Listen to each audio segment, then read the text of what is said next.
Eğer bir insan denizci yapacaksanız temel denizcilik eğitiminin kürek, yelken hususları sürekli olarak filika ile verilir. Bu kültür önemlidir.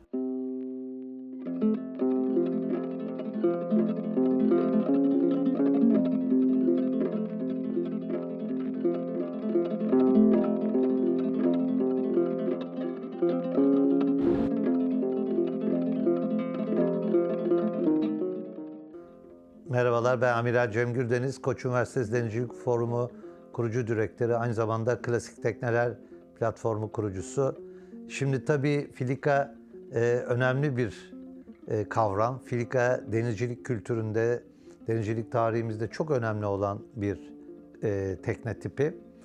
Bakacak olursanız Koç Üniversitesi filikası ki bugünkü buluşmamızın, bugünkü görüşmemizin temel nedeni bu kültürü ki planları neredeyse 17. yüzyıla kadar giden bir plan. 6 çifte kürek, aynı zamanda 2 direkli, 4 parça yelkeni olan, randa yelkeni olan, ana yelkeni gradin yelkeni olan, hem Cenova'sı hem Flo olan bir yelkenli tekne tipi olarak da filikamız esasında dediğim gibi 400 yılın geçmişini temsil eden bir varlık. Şimdi bu filikanın hikayesi de şöyle. 2015 yılında ben Koç Üniversitesi Denizcilik Forumu'nu kurduktan sonra bir filikanın esasında özellikle üniversitedeki öğrencilerin, denizcilik kulübü öğrencilerinin fiili kürek öğrenmesi, yelken öğrenmesi için çok faydalı olacağını düşünüyordum. Deniz Harp Okulu da Deniz Lisesi de benim mezun olduğum 72-79 yıllar arasında 7 sene eğitim gördüğüm Heybeliada'daki harika okul. O dönemde de biz filikalarla eğitilirdik. Eğer bir insan denizci yapacaksanız temel denizcilik eğitiminin kürek, yelken hususları sürekli olarak filika ile verilir. Bu kültür önemlidir. 2015 4 Aralık'ta biz KÜDENFOR'u kurduk, Koç Üniversitesi Denizcilik Forumu'nu. Ama 2015'in 23 Ocak tarihinde de biz bu filikayı burada bir şekilde Deniz Kuvvetleri'nden aldık. Çünkü Deniz Kuvvetleri normalde en fazla 10-15 yıl bu filikaları kullanıyor. Ahşap bunlar. Biz bu filikayı aldıktan sonra RMK Marin Tersanesi Tuzla'da bu tersanede elden geçirdik. Bir iki düzeltme, değişme yaptırdık. Mesela cıvadra koyduk. Cıvadrayı koyduktan sonra hem Flok hem Cenova için ayrı ayrı 2 ıstralya yaptırdık. Salmayı büyüttük. Dümen yelpazesini büyüttük. Çünkü bu filikalar normalde orijinal dizaynlarında orsa seyrine çok dar açıyla giremiyordu. Şimdi bu filikayla biz orsa seyrine çok daha dar bir açıyla girebiliyoruz. Ve hatta şunu söyleyeyim, ilk deneme seyrinde 4 kişi bu teknede kabaca 10 mil yaptık, 10 knot. İyi bir süratti bu filika için. Şimdi bu filikalar tabii tarihsel olarak da hem Türk donanmasında hem Osmanlı donanmasında tabii ki dünya donanmalarında çok sık kullanılır.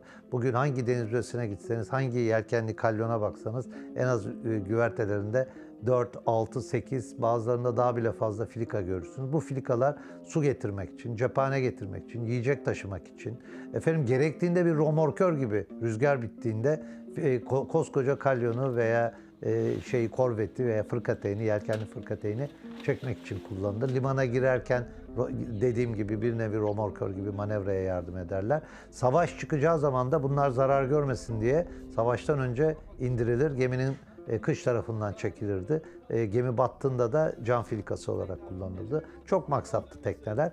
Biz burada öğrencilere temel kürek eğitimi, temel yelken eğitimi ama en önemlisi denizcilik kültürünü vermek için bunu kullanıyoruz. Şu an tabii kaç yaşında diye sorabilirsiniz. Bu Koç Üniversitesi filikası 2001 yapımı. Şu an demek ki 25 yaşında. Fakat biz RMK Tersanesi ve Setur Marina'daki bakım onarım sayesinde bir de en önemlisi bu tekneyi yaz kış her hafta sonu kullanarak bu kültürü ve bu teknenin fiziki hayatını da uzatıyoruz. Çok şükür şu ana kadar da herhalde 1000 küsur saati geçen seyri de olmuştur. Çünkü dediğim gibi her hafta seyir yapıyoruz. En büyük rekor seyri de eskiden şu an Koç Müzesi'nde bağlı bulunuyor. Eskiden Setur Marina Fenerbahçe'de bağlı dururdu. bir keresinde yelken gücüyle, sadece yelken gücüyle Heybeliada'ya gidip etrafını dolaşıp tekrar geri gelmiştik. Ve o dönemde bir şeyi ispat etmeye çalışmıştık. Osmanlı döneminde bu tip bir filikayla Heybeliada'ya kaç saatte gider geliriz diye.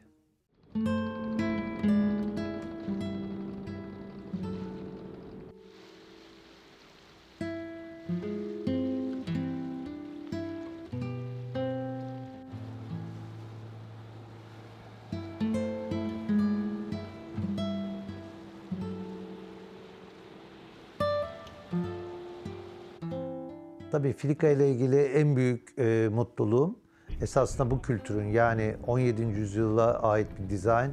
Neredeyse 18, 19, 20. yüzyıllarda savaş gemilerinde, her türlü ticaret gemisinde büyük bir kullanılışlıkla idame edilen bu teknelerin, bu kültürün bugün 2026 yılında Haliç'te Türk denizciliğinin doğduğu yerde aynı kültürü devam ettirmesi, Haliç sularında tam arma yelken basarak hafta sonları dolaşmaları Türk denizcilik kültürüne büyük bir katma değerdir. Buna emeği geçen başta Kaptan Can Timur olmak üzere, onun yardımcısı Kaptan Kaan ve Emir kaptanlar olmak üzere hepsine teşekkür ediyorum. Onların bu amatör aşkları olmasa, her hafta yaz kış bu tekneye bu kadar ihtimam göstermeseler, tabii bu arada sevgili müzemiz Rahmi Koç Müzesi'nin de katkılarını unutmamak gerekir. Onların sağladığı bu güzel imkanlarla teknemiz en iyi şekilde korunuyor ve hafta sonları da seyre hazır hale geliyor. Dilerim filika kültürü Türkiye'nin bütün yelken kulüplerinde yerini bulur. Bugün bir tek İstanbul Yelken Kulübü'nün filikası var. Diğer kulüplerin filikası yok. Genellikle standart endüstriyel yat tiplerini kullanıyorlar. Ama bu kültürle aynı anda bir teknede en azından 10 çocuğu, 10 genci eğitebiliyorsunuz. Hem kürek çekiyorlar hem yelken yapıyorlar. Dilerim bu kültür Türkiye'de yayılır ve bu kültürü biz gelecek yüzyıllara kadar taşırız.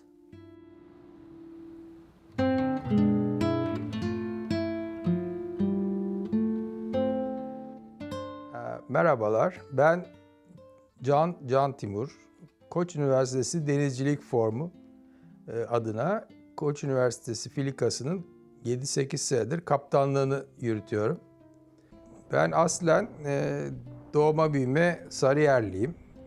Dolayısıyla Boğaz çocuğu olmanın verdiği avantajla yaklaşık 10'lu yaşlarda denizle buluştum. Kürek çektim. 14 yaşında yelkene başladım. Yaklaşık 50 senedir su sporlarıyla ilgili her türlü faaliyette bulundum. Ve yat kaptanlığı ehliyetim var. Filika ile ilgili de bu konularda çalışmalarım devam ediyor.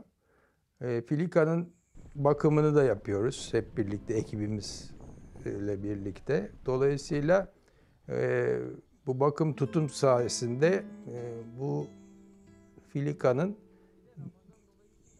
yürütülmesi açısından neler yapılması gerektiğinin de bir tecrübesi olmuş oluyor gençler için.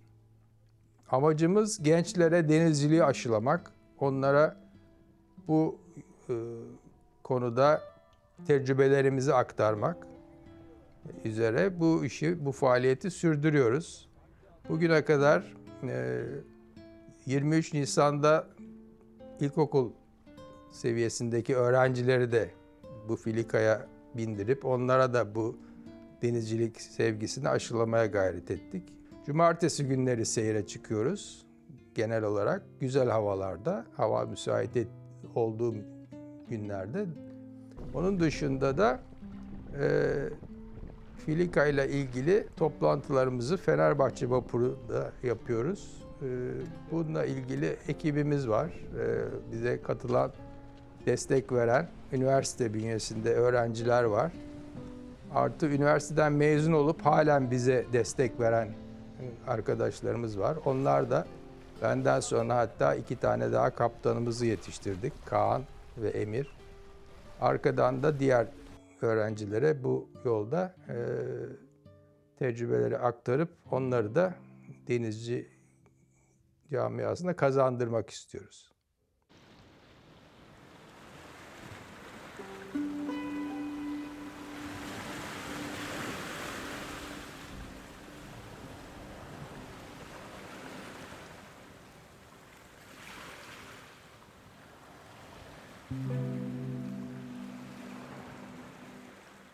Merhabalar, ismim Emre Özkabaş. Koç Üniversitesi'nden 2023 senesinde mezun oldum. Ve Filika ile tanışmam da Koç Üniversitesi Yelken Kulübü sayesinde oldu. Merhaba, ben Kaan Akyol. Koç Üniversitesi'nden 2021 senesinde mezun oldum. Filika ile 2019 senesinde tanıştım. Daha önceki senelerde birçok kez fiber tekneyle seyahat etmeme rağmen Filika'nın ahşap bir tekne olması ve 17. yüzyıldaki bir tasarım diline sahip olması beni ayrıca etkiledi.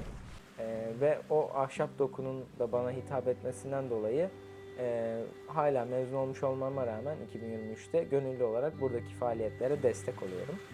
Ve yeni jenerasyonların da yetişmesine katkıda bulunuyorum. Benim hikayem de aslında benzer şekilde.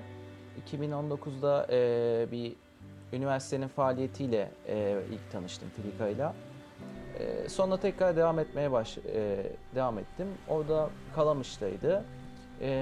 Denize çıkmanın bir yöntemiydi başta. Ama sonra teknenin ahşap olması, o sıcaklığı, denize yakınlığı, çünkü genelde fiber teknelerde çıktığınızda denizden bir tık daha uzak oluyorsunuz. Belki yelkenleri donatmanın, işlev yapmanın biraz daha zor olması böyle bir duygusal bir bağ yarattı günün sonunda, sürekli çıka çıka. Daha sonrasında bu sahiplik duygusuna dönüştü. Hani böyle onun sorumluluğunu almaya başladım. Bir fırtına olduğunda, yağmur yağdığında acaba ne oldu, ne bitti diye buraya geliyorum. Şu an tabii Haliç'te. Filika tabii Haliç'te olması aslında benim için çok kolay oldu çünkü evime 15 dakika mesafede.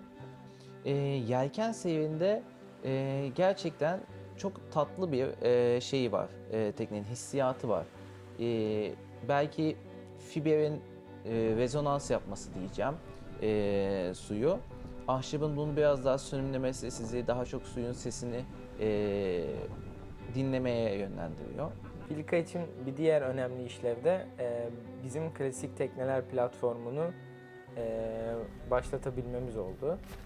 2019'da kurulan klasik tekneler platformu aslında Filika'nın bizim hayatımıza girmesiyle kurulmuş oldu.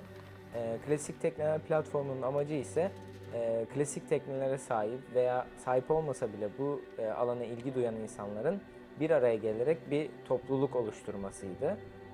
Aslında Filika'nın böyle bir öncü görevi de var diyebiliriz. Şimdi Filika'nın aslında bir amaçlarından bir tanesi de insanları denizde buluşturmak. Bu kimi zaman kulüp öğrencileri oluyor. Her ne kadar biz mezun olmuş olsak da üniversitenin yelken kulübünde denizde yeni tanışanlar veyahut yelkenle yeni tanışanları denize çıkardığımızda gerçekten şaşırıyorlar. Filika'nın belki bir hani klasik tekne esintilerini içermesi, çünkü aslında hani her ne kadar amiralimiz bahsetmiş olsa da 20 yaşında ama tasarım olarak 1700'lerden geldiği için güncel hayatlarında çok karşılaştıkları bir şey değil.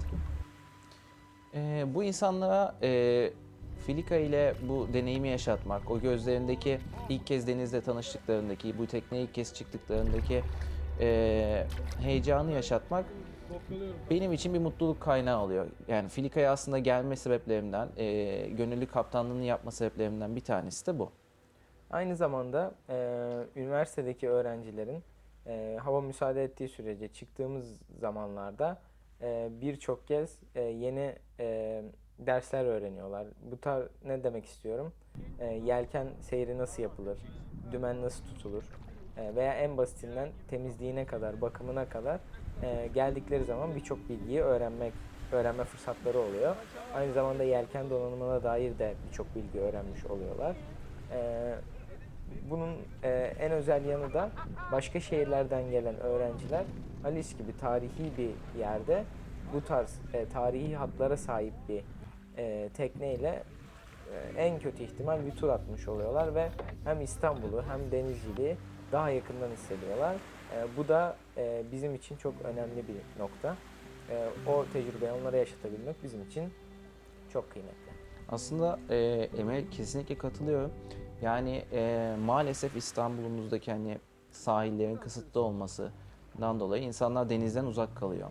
Ama özellikle Emre'nin de dediği gibi İstanbul dışından gelenler Filika ile Haliç'te bir seyir yaptığında bu şehri denizden de görebiliyormuşuz ve böyle bir perspektifi varmış. Bunun farkına varıyorlar. Dünyayı farklı bir gözle görüyorlar. Belki bu onlara umuyorum ki ileride denize çıkmaya bir teşvik oluyor. Aynı zamanda çok tarihi bir bölgede bulunduğumuz için de buranın tarihi hakkında da bir fikir sahipleri oluyor. Fikir sahibi oluyorlar. Aynı zamanda burada takım çalışmasını da öğreniyorlar. Çünkü seyir halindeyken, tramolu atarken veya kavança atarken birçok insanın farklı görevi aynı anda senkronize bir şekilde yapması lazım. Bu da onlar için keyifli bir deneyim oluyor. Hem burada yeni arkadaşlıklar ediniyorlar, yeni insanlarla tanışıyorlar kendi üniversitelerinden ve de aynı zamanda takım çalışmasında birebir deneyimlemiş oluyorlar. Şimdi her ne kadar Filika Koç Üniversitesi'nin olsa da aslında bu Filika'nın amacı herkesi denizle buluşturmak. Zaten bu seyirlerimize üniversite öğrencileri dışında birçok misafirimiz de geliyor. Farklı etkinlikler yapıyoruz. Bu etkinliklerin en önemlilerinden biri de 23 Nisan etkinliklerimiz. Koç Müzesi işbirliği ile 23 Nisan'da yaklaşık 15-20'ye yakın çocuğu öncelikle yelkeni boyatıyoruz. 23 Nisan figürleriyle, Türk bayraklarıyla. Daha sonra bu boyadıkları yelkeni Filika'mıza takıp bununla bir seyir imkanı sunuyoruz 23 Nisan'da küçük çocuklara. Bu güzel bir örnek oluyor bizim Filika'yı üniversite dışında diğer insanlarla da buluşturmamız için. Aynı zamanda Kaan'ın da bahsettiği gibi dışarıdan da birçok meraklı misafirimiz oluyor. Sene içinde müsaitlik oldukça onları da ağırlamaktan keyif duyuyoruz. Bu doğrultuda ilgisi olan herkesi de bekleriz, ağırlamak isteriz.